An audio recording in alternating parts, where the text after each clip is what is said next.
Hi everyone, I'm Caroline Isaiah and we're here with Storytime. Every Monday I'm going to pull either a story or a parable from the Bible. I'll read it and then we'll go over it quickly. I'm going to try to keep it under 5 minutes. So today's parable is Luke 15:11 through 31.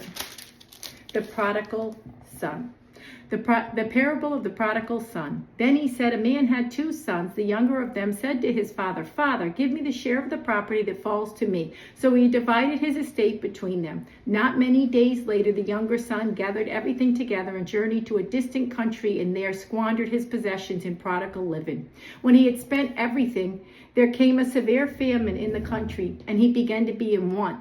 So he went and hired himself to a citizen of that country, who sent him into his fields to feed swine. He would gladly have filled his stomach with the husk that the swine were eating, but no one gave him any.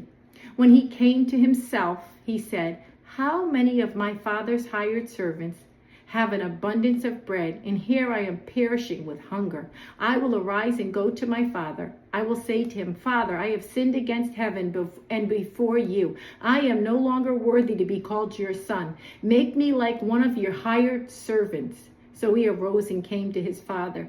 But while he was yet far away, his father saw him and was moved with compassion and ran and embraced his neck and kissed him.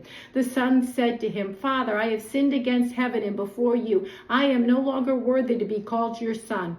But the father said to his servants, Bring out the best robe and put it on him, and put a ring on his hand and shoes on his feet. Bring here the fattened calf and kill it, and let us eat and be merry. For this son of mine was dead and is alive again. He was lost and is found. So they began to be merry. Now his older son was in the field. As he came and drew near to the house, he heard music and dancing. So he called one of the servants and asked what this meant. He said to him, Your brother has come, and your father has killed the fattened calf because he has received him safe and sound. He was angry and would not go in. Therefore his father came out and entreated him.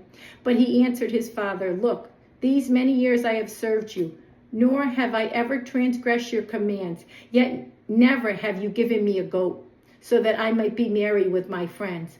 But when this son of yours comes, who has devoured your living with harlots, you killed the fattened calf for him. He said to him, Son, you are always with me, and all that I have is yours. But it was fitting to be merry and be glad, for this brother of yours was dead and is alive again, and he was lost, and now he is found. So this scripture means to me that he walked away from